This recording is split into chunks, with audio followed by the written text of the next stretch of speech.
Good point. Good point. Now, as you look for people that would fit the bill to be a corporate blogger, somebody that blogs for his company, these are some things you might look at. Now, not everyone has all these characteristics, but these are some good ones to look for. Somebody who's truly a subject matter expert, somebody who just won't be spouting off opinions or things that won't put your company in the best light. Somebody who really knows what they're speaking about. They've got to have a passion for the subject. Strong opinions. Again, I mentioned sometimes being opinionated is sometimes more important even than being an expert. Just because you're going to draw people because you're, it's a little bit enticing for them to want to see what you have to say. Solid writing skills, obviously having flair is important. Available time, we talked about that. Should be commitment to blogging, not omitment. Commitment to blogging. Corporate loyalty, because again, these guys are the face of your company, at least from a blogging perspective. And so you've got to trust that what they're going to put out there is something that will reflect well on you.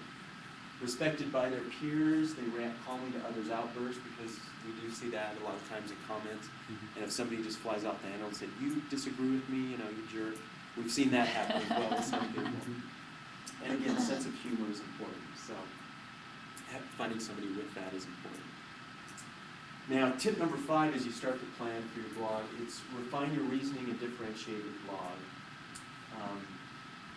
As we look at this, based on your research, you'll need to refine your subject and your mission. Based on who else is out there in a similar space, you might see that 4 of the 5 people that you found are writing on a certain aspect of the subject, and you might find a unique angle where if you start writing on that, then you can be in blue waters instead of red waters.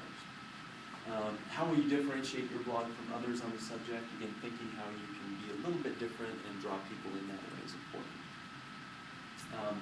In marketing terms, what's the positioning for your blog?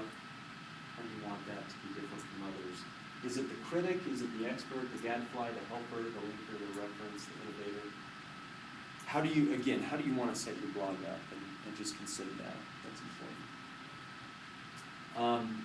As we mentioned before, successful blogs have both a viewpoint and a voice. It's a personality, something you need to consider as you're looking at this.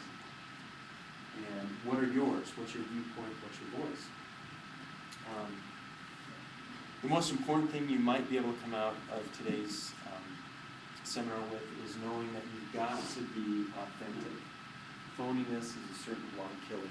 Anything social media-wise, if they can tell you're just out there to sell product or service, or if you're self-serving in any way, they can smell through that quickly and they'll just blacklist you. So give them information that will help them. In return, they'll either refer you on to others or utilize you themselves or something. It seems like if you're not self-serving, but you're passionate about it, you're on as a successful blog. Exactly. Very good point. Very good point. This one is extremely important. As we talked about, time. Blogs take time, and that's why it's important to recruit a corporate champion. And then you'll notice that corporate blogs, they need high-level support. And so the question is, who within the ranks of the brass within a company can you recruit to be your champion? Somebody that will stand behind you. Because at those times after day 45, and one of the things you want to do is increase the web traffic, and day 45 you can see it's increased at maybe 5%, but not a lot more than that. At that point they're going to say, gosh, we can see that somebody's spending on average 6 hours a week, 7 hours a week doing this. Should we pull the plug now? Well, that corporate champion then will have to come in and back you up and say, you know what, we need to give it more time. So as long as you have a good plan and you can sway somebody to be your corporate champion, that really helps. If no one else has the vision, if this person has the vision, then they can assist you with that. Now, we talked about ways and tips that you should consider before actually creating your blog. Now, we're going to actually talk about implementing your blog. I've got to give special thanks to Bill Kontomowicz. He wrote some things that I grabbed a lot of these from, and I thought they were very good. So you need to select the specifics. Number 1, your tools, your location, your hosting service. All that stuff is important to consider. And as we go through this, Some of the most popular services, and most of you are probably familiar with Blogger. That's Google's free blogging service, and that's one option. It's pretty templatized. It's not necessarily the best looking stuff, but it's functional. It's easy and it's functional. Okay. Other one of these, other services you may have heard of, LiveJournal. It's mainly used for personal journals, as it mentions up here. TypePad. It's another one that was created by Six Apart, which is the same company that created LiveJournal. But many businesses use TypePad to create their blogs.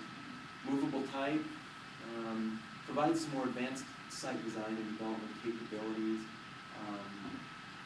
Each of these has their pros and cons. I guess I could say that. But the WordPress is the one we use the most often, and it's pretty easy to skin a blog that way. And there's a lot of plugins, so that you can do some things that otherwise you couldn't do with some of these others. So you can tie right into Twitter and Facebook and some of the other social media applications. So once you decide where you want to be, who's going to host it, etc., again, you need to develop a content plan for your launch.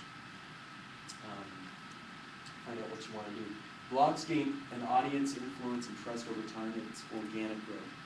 Again, I think, especially as you talk to people, you need to let them know that it's not going to turn overnight. It's not going to bring their web traffic up 200% overnight. It's going to be something that takes time, and you need to set realistic goals, but let them know if you're doing it right, over time it will make a difference. I think sometimes it could. If you already have a following, through your business, you already have people that, are on your sign-up list for newsletters or whatnot. You could get an overnight, traffic, jamming. Yeah, that's a good point. Coming to it, but you're right. It seems like most of the time it's kind of slow and steady. Just build it up, and you can see. You guys see a lot of ebbs and flows where it might grow and then it starts to do some growth again. We have seen that. Actually, on Fluid's site, we have our blog built into our website, but our goal is to get over 100 unique visitors a day.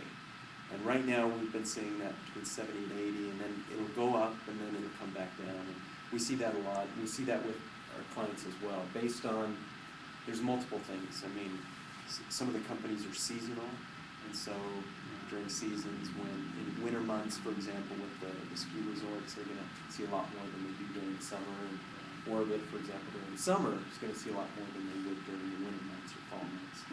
And so the best way to do that, though, I think, is just create good content.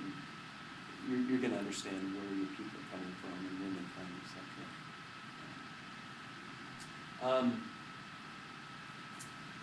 This is an interesting point, too, that postings during the first few months should stake out the territory.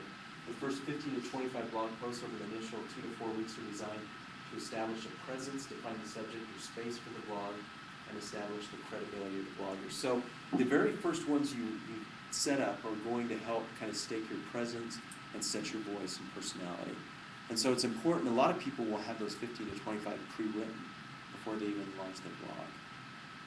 Because again, it's important that you add new content, and if you decide, hey, I'm just going to start a blog, and you post one thing one day, and then 2 weeks later you post something else, you're probably not going to attract that audience. Make your debut. You just got to launch at some point, so that's what this is talking about. First, you need to establish a presence, build relationships by responding to posts and other blogs. Use those responses to start establishing your expert credentials, positioning, viewpoint, and voice or personality. The key to a successful debut is to connect with the target audience and engage them. And as you mentioned, sometimes you already have a following. And if you do have that, definitely blast that out to everyone that you got on your email list and let them know about it, or in any other way. The quickest way to connect is to hit a hot button and give them a peek behind the corporate curtain. Give them some unique content. Again, content is king. Unique content that they otherwise couldn't see. So if there's something hot going on within your subject matter that you're blogging about, definitely do that. If there's some inside information you can reveal in your blog that's credible, but it's not something that's going to get the higher-ups mad, share that with them. Churning out content, creating a rhythm. I think this is probably one of the most important principles as well.